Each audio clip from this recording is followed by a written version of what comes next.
Hello and welcome to today's Up to Thrive Manage Your Mind Mindful Moment. Welcome to Up to Thrive, your go-to podcast for women's wellness in midlife, designed to educate, support, and inspire you to live your very best life. And now your host, Dr. Karina Sims. So, spring is certainly springing here in Australia.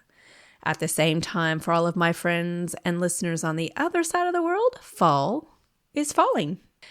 And I know that I'm not alone in the absolute joy I get from these changes in the seasons. Though I migrated to Australia 25 years ago, autumn leaves still make me think of pumpkin pie, jack-o'-lanterns, and big, fat, juicy turkeys.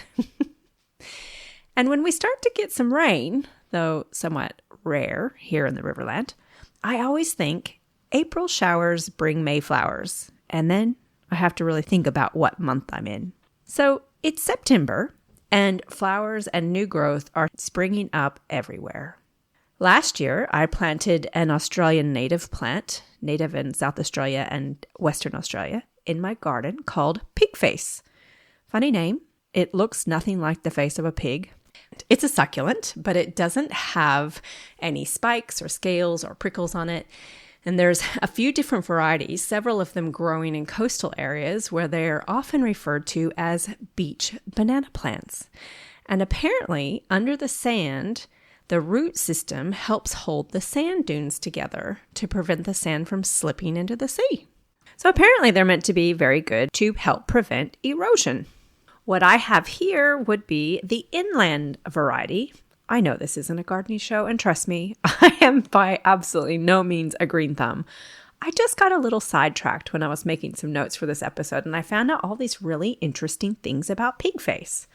If you're like me and you've killed 10 times more plants and flowers, maybe even more than that, than you've grown, then Pigface may be something to look at. It makes beautiful ground cover with these gorgeous deep green succulent leaves and these beautiful little smiling fuchsia colored daisy-like flowers. And apparently the leaves and the flowers, and then eventually the berries that come from them as well, are all edible.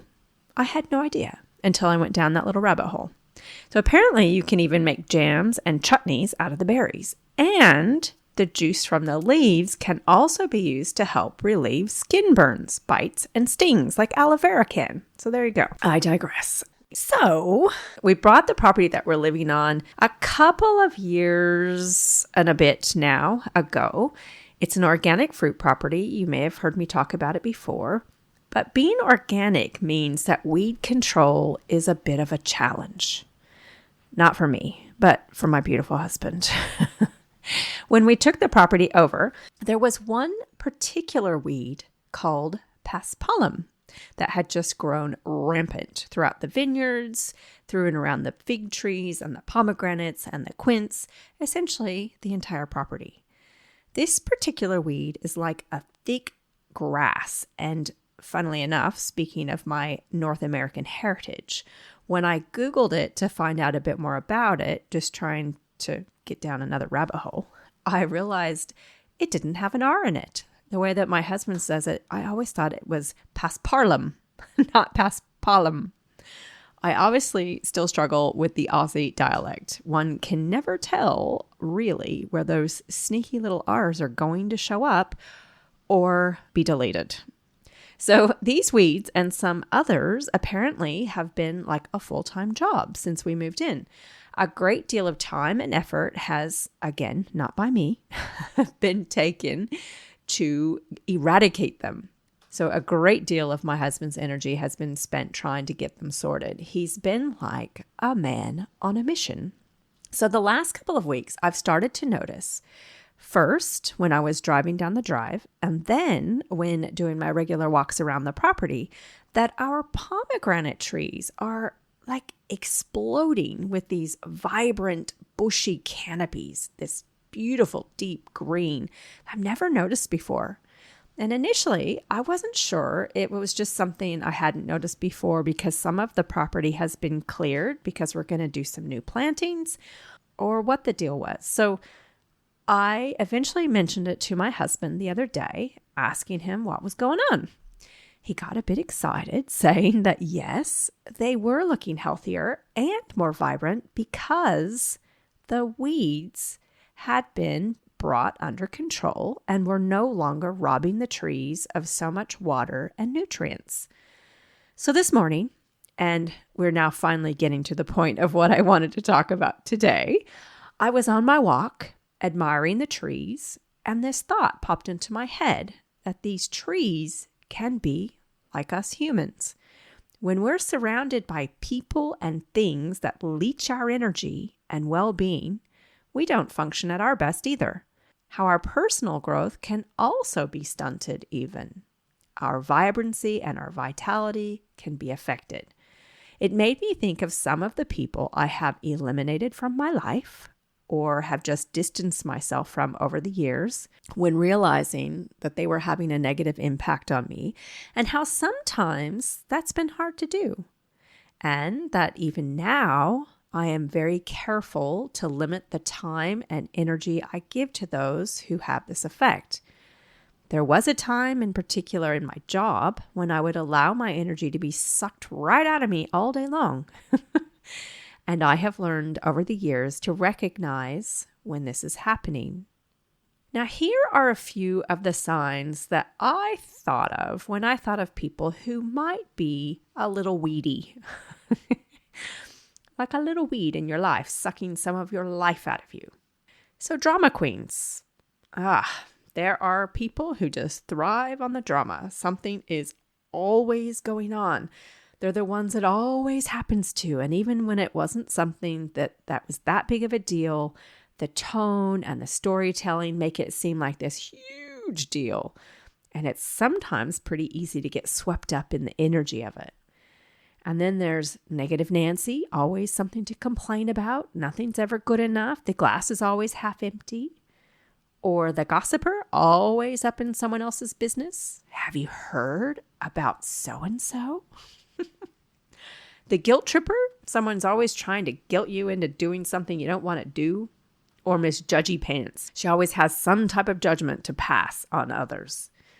I think the bottom line is if you start to see a pattern of leaving an interaction with someone feeling yucky more time than not, it's probably time to start thinking about buying some Roundup, or at least maybe putting up a little fence that gives you some space and distance.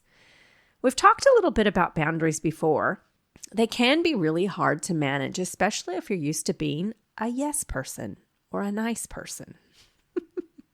To some of us, setting a boundary can feel selfish when in reality, it's actually self-care.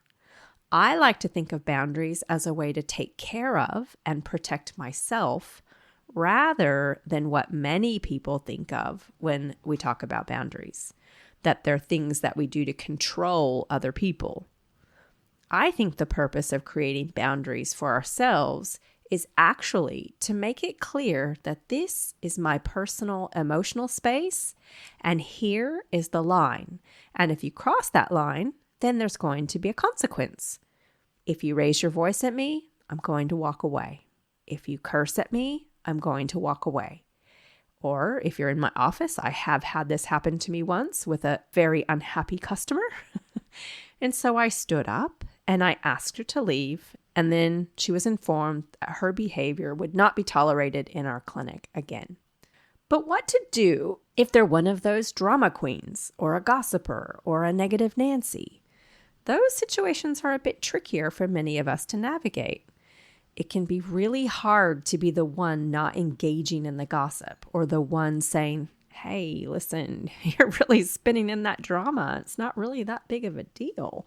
Or, do you realize how negative you're being?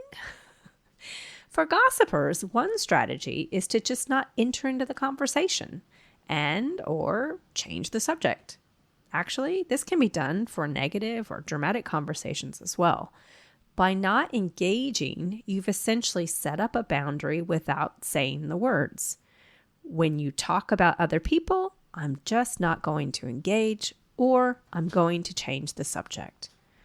When someone's being dramatic or negative, or gossiping, they're often encouraged by the responses that they get. And when they don't get the encouragement, they will eventually stop talking or start talking to someone else. I tend to really limit the time I spend engaging with anyone who I find it energetically draining to be around. Just ain't got no time for that.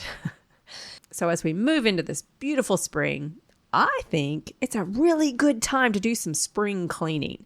Have a good look around and see what weeds need to be removed, or at least thinned out, and what fences we may need to build.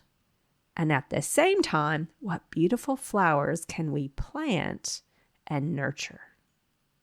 I hope you've enjoyed this Manage Your Mind mindful moment. And if you have, and you can think of someone else who might enjoy it, please pass it on. And don't forget to rate and review the podcast to make it more visible to those who might get something out of it too.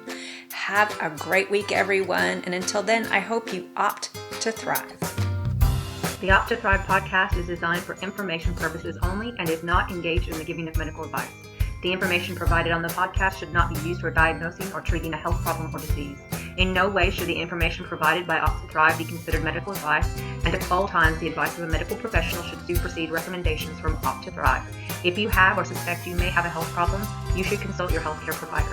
The views expressed in this podcast are purely that of Dr. Sims and do not in any way reflect those of the institutions she contracts for medical services to. Thank you for listening to Opt to Thrive. If you've enjoyed listening, please rate and share the podcast. You can visit our website at opttothrive.com and leave a comment for any subjects you would like to hear more about.